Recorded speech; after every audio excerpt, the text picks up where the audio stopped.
G.K. Chesterton, The Wrong Shape. Narrated by Allan Monteiro.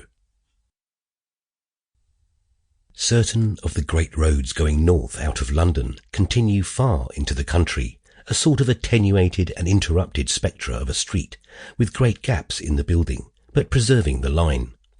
Here will be a group of shops, followed by a fenced field or paddock, and then a famous public house, and then perhaps a market garden or a nursery garden, and then one large private house, and then another field and another inn, and so on.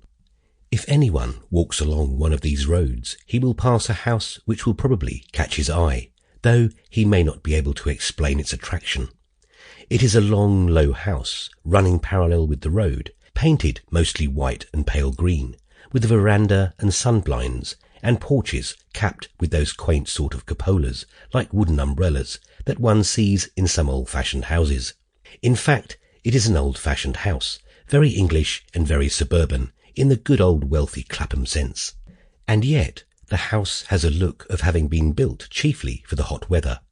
Looking at its white paint and sunblinds, one thinks vaguely of pergories and even of palm trees. I cannot trace the feeling to its root.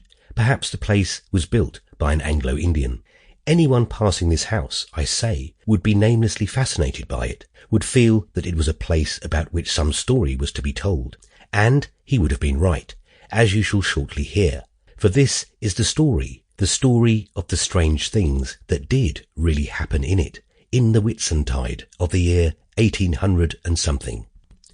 Anyone passing the house on the Thursday before Whitsunday at about 4:30 p.m. would have seen the front door open, and Father Brown of the small church of St. Mungo come out smoking a large pipe in company with a very tall French friend of his called Flambeau, who was smoking a very small cigarette. These persons may or may not be of interest to the reader, but the truth is that they were not the only interesting things that were displayed when the front door of the white and green house was opened. There are further peculiarities about this house, which must be described to start with, not only that the reader may understand this tragic tale, but also that he may realize what it was that the opening of the door revealed.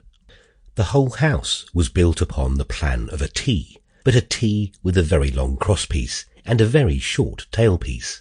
The long crosspiece was the frontage that ran along in face of the street, with the front door in the middle. It was 2 stories high, and contained nearly all the important rooms. The short tailpiece, which ran out at the back, immediately opposite the front door, was 1 story high. Sample complete. Ready to continue?